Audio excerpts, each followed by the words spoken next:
Kung edukasyon ang sagot sa kahirapan, bakit edukado ang magnanakaw sa bayan? Bakit edukado ang nagpapahirap sa ating bayan? Sayang ang ating kasaysayan na ating pinag-aralan kasi hindi pa rin tayo natuto sa ating mga pinagdaanan.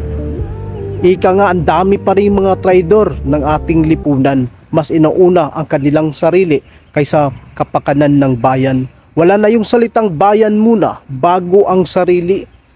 Kaya yung mga mahirap ay lalong naghihirap, yung mga mayayaman ay lalong nagpapayaman. Lalo na sa politiko.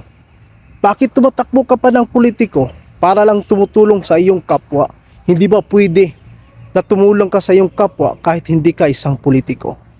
Kaya nga, ang Pilipinas ay hindi umuunlad dahil sa ganyang maling sistema.